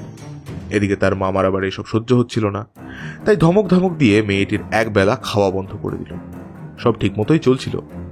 একদিন হঠাৎ করে সেই মহিলার অবর্তমানে একটা ঘটনা ঘটল। বাচ্চা মেয়েটি তার ঘরে কাঁদছিল কোনো একটা কারণে। সেই কান্নার আওয়াজ পেয়ে ওনার স্বামী গিয়েছিলেন কি হয়েছে দেখতে। অমন বাচ্চাকে কাঁদতে দেখে উনি আর ঠিক থাকতে পারেন। যতই হোক, মামা তো। রকজটা রাগী লোকটিও দুর্বল হয়ে গেলেন ওইটুকু বাচ্চার সামনে। সামনে গিয়ে বাচ্চাটাকে জড়িয়ে ধরে মাথায় হাত বুলিয়ে শান্ত করার চেষ্টা করলেন। আর সেই মুহূর্তটাই চোখে পড়ে গেল ওনার ছেলের। আবার সেদিন সন্ধ্যায় নাকি বাড়ির কাজের মেয়ের মুখে আরো এক মন গড়া ব্যাখ্যা চুপি চুপি শুনে ফেলে ওনার মনে রাগ ক্ষোভ জন্মে গেল ওই মেয়েটার উপর আর নিজের বাবার উপর। ওদের দুজনের জন্যই ওর প্রাণ প্রিয় মা কষ্ট পেয়েছে, এটা অতটুকু বাচ্চা ছেলে মেনে নিতে পারেনি। আর এই মিথ্যেটাকেই কাজে লাগালো ওই ধুরন্ধর মহিলা। ছেলেকে তার দিকে সম্পূর্ণ নিয়ে ফেলল। এরপর বেশ কয়েক বছর নির্বিঘ্নে কেটে গেল। কিন্তু হঠাৎ একদিন মেয়েটি জেদ ধরল সে তার নিজের বাড়িতে গিয়ে থাকবে এবার থেকে। ততদিনে তার 18 হয়ে গিয়েছে। মহিলা হাতের সামনে এমন সুবর্ণ সুযোগ কি আর হাতছাড়া করতে পারেন? যেতে দিলেন মেয়েটিকে। মনে মনে প্রস্তুতি নেওয়া শুরু করলেন মেয়েটিকে দিয়ে কিভাবে সই করিয়ে সব সম্পত্তি নিজের নামে করবেন। সেই মতোই যোগাযোগ করলেন ওদের ফ্যামিলির উকিলবাবুর সঙ্গে। কিন্তু সেখানে গিয়েই মাথায় বাজ পড়ল ওনার। উকিলবাবু জানালেন মেয়েটির এত বিশাল সম্পত্তি কোনোভাবেই মেয়েটি অন্য কাউকে হস্তান্তরিত করতে পারবে না। তার মৃত্যু অবধি সে সবকিছু ভোগ করতে পারলেও তার মৃত্যুর পর সবটার মালিকানা পাবে একটা বেসরকারি অনাথ আশ্রম। ব্যাস, এত দিনের খেলাতে এভাবে এক নিমেষে ছাই পড়ে যেতে দেখে ক্রোধে আক্রোশে সিদ্ধান্ত নিলেন মেয়েটিকে আর বাঁচিয়ে রাখারই দরকার। নিজের মা যে নিজের মেয়েকে এভাবে খুন করতে পারে এও এক দৃষ্টান্ত। কিন্তু খুন করব বললেই তো আর করা যায় না। মহিলা এবার ছেলের ব্রেন ওয়াশ শুরু করলেন। ছেলেকে ফুসলে বললেন ওই মেয়েকে বাঁচিয়ে রাখলে পরিবারের সকলের মুখে চুনকালি করবে। ব্যাস, মাতৃভক্ত ছেলেও রাজি হয়ে গেল। মা ছেলেতে মিলে প্ল্যান করলো বিষ দিয়ে খুন করবে। কেমিস্ট্রির স্টুডেন্ট হওয়ার সুবাদে ছেলেটি খুঁজে বের করলো এমন একটা বিষ যেটা ইনজেক্ট করলে মৃত্যু হবে বিষক্রিয়ায়, কিন্তু সেটাকে দেখে মনে হবে নর্মাল হার্ট অ্যাটাকে মৃত্যু। ব্যাস, তারপরের ঘটনা তো সবই জানো। ওই বাড়ির কাজের লোককে ভয় দেখিয়ে বলল রাতে গিয়ে ইনজেকশন দিয়ে কেটে পড়তে। তার মাত্র 18 বছর 7 মাসের জীবনে চরম অবহেলা, কষ্ট, অনীহা আর ক্রোধের শিকার হতে হলো মেয়েটি। এতটা একসাথে বলে হিমাদ্রি একটু দম দিল, তারপর আবার বলল, কিন্তু কষ্ট একটাই মৈনাক, সবটা বুঝতে পারলে অপরাধীকে শাস্তি দিতে পারলাম না প্রমাণের অভাবে। তোমার বন্ধু শ্যামল এতটাই ধুরন্ধর যে ও ভালো করেই জানত বডি না থাকলে এই খুনটা প্রমাণ করা একেবারেই অসম্ভব। তাই দাহ হয়ে যাওয়ার পর ও এসেছিল আমার কাছে। স্তব্ধ হয়ে পুরো ঘটনাটা শুনলাম। কি যে বলবো, ভাষা আসছে না মুখে। হাতে ধরা সিগারেটটাও জ্বলতে জ্বলতে নিভে গেছে। দীর্ঘ নিঃশ্বাস ফেলে সিগারেটটা ছুঁড়ে ফেলে দিয়ে হিমাদ্রিকে বললাম, সবটা বুঝলে কিভাবে? আকাশের দিকে এক দৃষ্টে তাকিয়েছিল হিমাদ্রি। আমার প্রশ্ন শুনে সেদিকে তাকিয়েই উত্তর দিল, শ্যামলদের বাড়িতে গিয়েই লক্ষ্য করেছিলাম বাবা ছেলের ঝগড়া শুনেও শর্মিলা দেবী নির্লিপ্ত। একবার তো ঠোঁটের কোণে একটা হাসির ঝলকও লক্ষ্য করলাম। তখন থেকে সন্দেহটা ওনার ওপর পড়ে। অবশ্য শশধরবাবুকেও সন্দেহের তালিকা থেকে বাদ দিতে পারছিলাম না, কিন্তু ওনার কথাবার্তা শুনে এটুকু বুঝতে পেরেছিলাম যে উনি একটু রাগী ধাঁচের মানুষ। মেয়েটিকে সহ্য করতে না পারলেও খুন করার মতো চারিত্রিক বৈশিষ্ট্য ওনার নেই। সেখানেই একটু তালগোল পাকিয়ে যাচ্ছিল। শ্যামলকেও বাদ দিইনি, কিন্তু ওর উপরে সন্দেহ আরো গভীর হলো লাবণীর বাড়িতে গিয়ে। ওখানকার কাজের লোকেদের মুখে যেটুকু যা শুনলাম তাতে ওদেরকে ভয় দেখিয়ে কাজ করানো খুব একটা কঠিন ব্যাপার নয়, কিন্তু কাজটা করালো কে?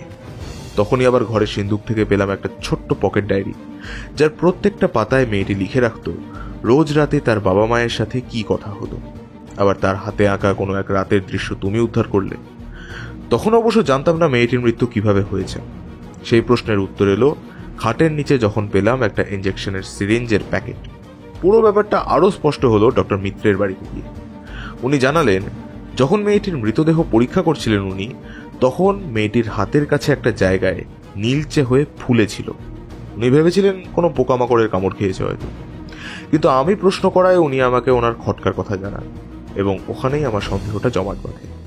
এবং সবটা সন্দেহ গিয়ে পড়ে শ্যামল এবং শর্মিলা দেবীর ওপর। কিন্তু তখন একটা ধোঁয়াশা ছিল, মোটিভ। কেন শুধু শুধু এত ঝক্কি পোহালো? যদিও তখনও এই পারিবারিক কলঙ্কের কথা জানতাম না, সেটা জানতে পারলাম ওনাদের পারিবারিক উকিলের কাছে গিয়ে। কানাঘুষো যা শুনেছিলেন কিছু ঘটনা, সেসবের উপর ভিত্তি করে একটু খোঁজ খবর লাগিয়ে আসল সত্যিটা জানতেও পারেন, কিন্তু কাকে বলবেন? তাই এতদিন মুখ বন্ধ করে রেখেছিলেন। আমি গিয়ে নিজের পরিচয় দিতেই পুরনো সব কথা উনি আমাকে বলেন এবং আমার চোখের সামনে পুরো ঘটনাটা স্পষ্ট হয়ে যায়। আমি যত শুনছিলাম ততই যেন অবাক হয়ে যাচ্ছিলাম। প্রশ্ন করলাম, তবে শ্যামল যেচে এসেছিল কেন?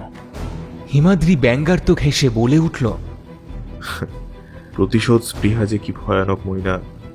বোন না হয়ে চলে গেছে, কিন্তু ওর বাবার উপরে যে আক্রোশ ছিল সেটা মেটাতেই এসেছিল আমার কাছে। ভেবেছিল একবার বাবাকে ফাঁসিয়ে দিতে পারলে কেল্লা হতে।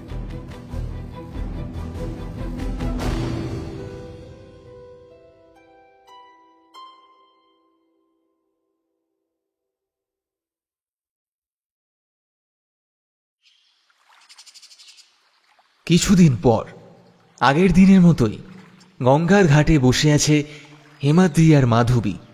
শীতকাল হলেও আকাশে মেঘ জমেছে, বৃষ্টি নামবে নামবে করছে।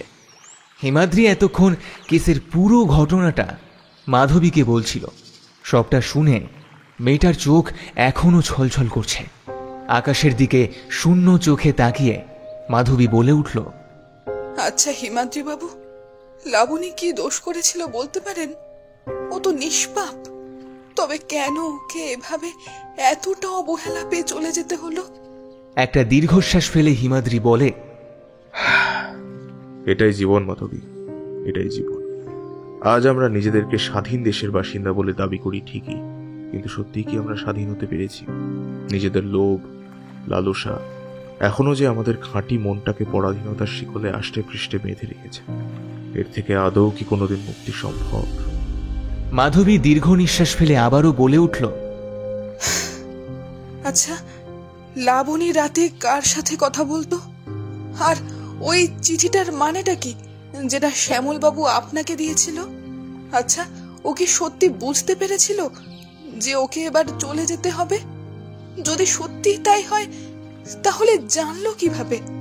হিমাদ্রি আকাশের দিকে তাকিয়েই উত্তর দিল, জানি না মাধবী, সেই প্রশ্নের উত্তর আমার কাছে নেই। হয়তো সত্যিই অনুভব করতে পারতো নিজের বাবা মাকে, হয়তোবা তারাই ওকে বলেছিল তার মৃত্যু ঘনিয়ে এসেছে। এই বিশাল বিশ্ব ব্রহ্মাণ্ডের কতটুকুই বা জানি আমরা? মৃত্যুর পর আমাদের এই শরীরের এই আমিটার কি পরিণতি হয় তা কি কেউ জানতে পারে? কিছু রহস্য, কিছু সত্য সারা জীবন অন্ধকারেই রয়ে যায়। সেই অন্ধকার কাটানোর ক্ষমতা আমার নেই মাধবী। আকাশ জুড়ে মেঘের দল যেন তখন কান্নায় আস্তে আস্তে ভেঙে পড়তে শুরু করেছে। টাপুর টুপুর শব্দ করে বৃষ্টির ফোঁটা গঙ্গার জলে পড়ে মিলিয়ে যাচ্ছে মানুষের জীবনেরই মতো।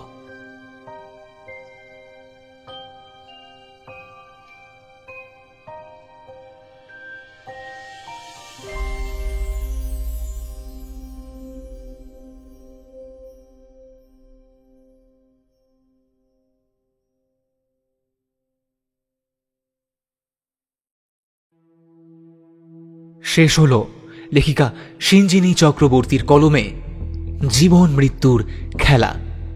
আজকের গল্পের গল্প পাঠে ছিলাম আমি সৌভিক।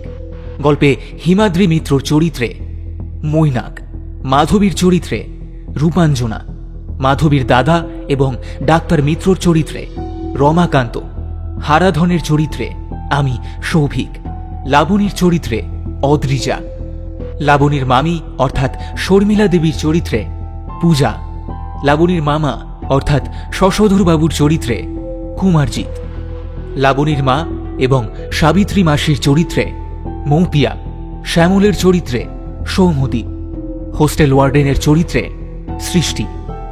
গল্পের শব্দ সংযোজনে সৃজা, আবহ নির্মাণে আমি সৌভিক। এই সুন্দর পোস্টারটি ডিজাইন করেছে সূর্য। তাহলে কেমন লাগলো আজকের নিবেদন কমেন্ট বক্সে জানাতে ভুলবেন না যেন। গল্পটি আপনার ভালো লেগে থাকলে অবশ্যই গল্পটি আপনার বন্ধু এবং পরিবারের সঙ্গে শেয়ার করে দিন। আরও এরকম নিত্য নতুন গল্প শুনতে এখনই সাবস্ক্রাইব করুন আমাদের ইউটিউব চ্যানেলে, আর পাশে থাকা বেল আইকনটিকে অল করে দিতে ভুলবেন না, যাতে আমাদের সমস্ত নতুন গল্পের আপডেটস আপনার কাছে সবার আগে পৌঁছে যায়। তবে আজ চলি, ফিরে আসবো আরও একটি নতুন এবং রোমাঞ্চকর গল্প নিয়ে। ততক্ষণ ভালো থাকুন, সুস্থ থাকুন আর শুনতে থাকুন রহস্য, রোমাঞ্চ, থ্রিলার এবং গল্প।